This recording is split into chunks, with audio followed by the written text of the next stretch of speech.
So, who'd have thought 12 months ago you'd have the Telford Tigers? Yeah, not me. I got to be honest. I didn't think about this.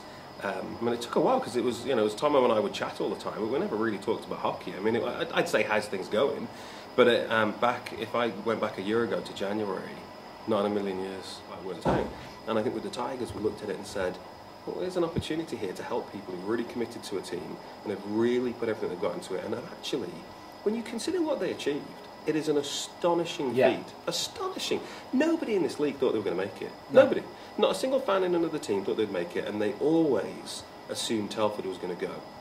And I think that part for me was right, well, I like buying the underdog. I mean, it's a bit of a cliche, but it really was the underdog. It was me going, I think we can really disrupt this league. And I think as a business, Red Touch Media certainly has a history of disruption in the entertainment industry, and as a group of companies we have a history of disrupting the industries we get involved in.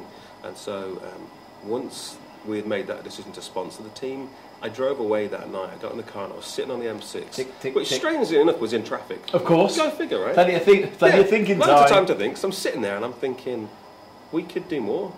Yeah. We could actually do more with this. And I think with their effort and their passion, we could do more with this.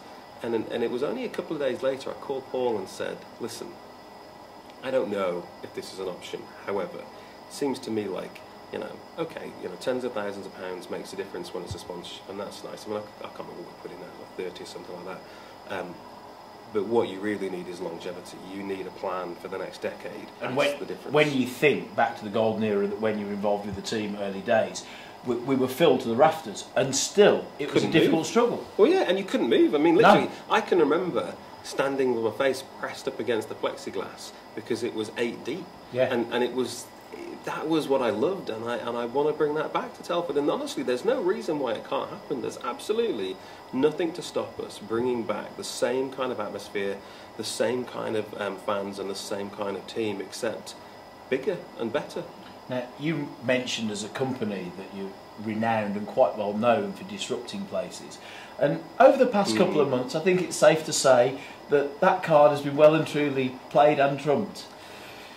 Yeah, you could say that. We look at this, the smile on your face. The enjoyment's there. I think part of it for me is I actually enjoy that a bit. I mean, I do. My favourite part of business is being unpredictable. I don't like it when you go into a business and you do what everyone else has done. I mean, if you think I'm not a fan, you're wrong. I said, look, I'm a businessman. And there's no question in my mind, look, we've got a business strategy in place. We have people in place to action it, and we're going to make money. Now, do I expect to make money tomorrow? No, of course not. We're investing in the business and we're building the business, and we're going to look at this in now, 2014, and say, what else do we need to do, because we have to make money at this. However, there's a certain amount of money that you have to invest into businesses before they make it. So I said, you've got to be insane if you think I'm doing this just to hang out with you guys so you can pat me on the back and say, oh, tough luck, lads, that's a close one. That was, you were really good in that period. I really enjoyed that. And do you know what? Your fans are the nicest fans ever. Well, do you know what? I already know our fans are the nicest fans ever, but I also know that they're the hungriest. I also know they're the most passionate. And I also know that they're the most deserving of winning. And that, for me, is the crux of it. The fans deserve a team that wins, and so do the players. The players deserve a team that wins. To do that, you have to put a structure in place that says, we've got great young players, and I love our young players. I think they are some of the best in the country. To get them to be better, and to get them into a long-term career where they can achieve everything they want to achieve, you've got to put around them some experience. And when you put the right experience around them, and you interweave the experience, and you interweave that with youth, then you end up with a very passionate, very exciting, very dynamic team who can actually achieve the results that they all deserve. And then the fans can sit there and go, this is brilliant, this is what hockey's about. And I think that level of competition only happens when somebody comes into a place and disrupts it. And that's why, for us, I get that the other fans are upset. I get it. But that's why, for us, this is the only way to do it. If we had waited till the off-season, what would have it achieved? What would be the point? There'd be no benefit as a business, and I am a businessman, so we do what's right for the business. What's right for the business is to make more money and to stabilise the business.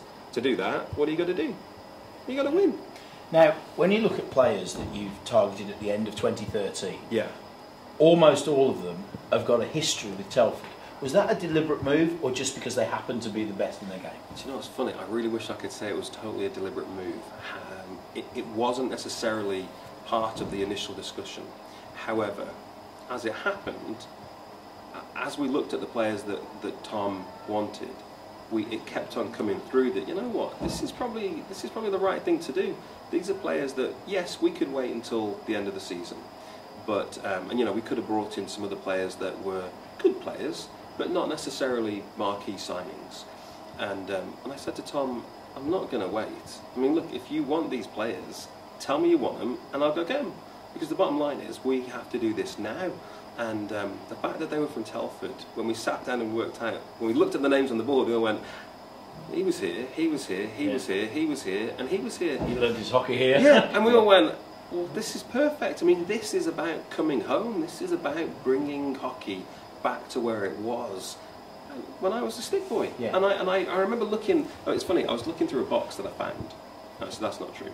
My wife found a box and went, this is full of your junk. Yeah. Get rid of it. And I went, So I started looking through it, and I found a programme from the championship winning year, and I'm in the picture. Yeah. And I've got hair. And I'm about £100 lighter. And I went, wow, this is it. Like, this is, and it happened. That was 2 days after we bought the Tigers. And I went, this is it.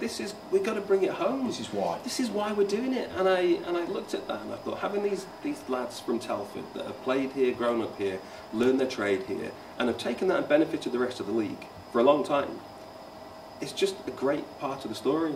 It's just another reason why this is the right time and the right place, and this is the place now. And I think that in a year's time, you know, here we are at the start of 2014, and we're going to look back on this when you and I sit down in 2015, and we're going to go, we will. do you remember that conversation we had where everyone was mad at us throughout December? And we're going to laugh about it, and not only laugh about it, we're going to look at the rest of the players, and we're going to realise that it was the right story, and it was the right time. And I think that, to me, tells me that we've got an exciting 2014 ahead. Okay, so the New Year's resolution for 2014 for the Telford Tigers is... Well, I'm a fan, so I want to win the playoffs. I do. And honestly... Okay, so here's the thing. People say to me, oh, it's an unrealistic goal. And I say, really? Because we went to Manchester a couple of weeks into the time when we bought the Tigers, and everyone said, you're not going to win away from home. I mean, you know, you've got some injuries, you know, it's rough. And look what we did. We beat them. The teams that we've beaten on the road are often the teams that everyone says you'll never beat. So why is it then, with adding players like Ricky Plant and Joe Miller and Dan Scott, why is it we can't go into the playoffs? And why is it we can't upset them when we get in the playoffs? And to be fair, those turnovers happened before those guys iced. Absolutely. So if you add in some extra goal scorers and some extra defensemen who honestly, look, I mean, I think everyone, it's just easy to be honest. Look, the truth is, those guys are game changers. They are. And I think what you'll notice when you bring in a couple of guys like that, you'll find that the players themselves, the ones that we still have, will turn into game changers themselves, because everyone raises their game and everyone gets that boost of confidence. Everybody gets that extra leadership, and I think that's going to just make it better for everybody. So for me, yeah, I want to win the playoffs. I do. And honestly, there is no reason why we can't win the playoffs. I believe that, and I quietly, actually I'm not even quiet about it, I honestly believe we can win the playoffs. There's no quietly about it.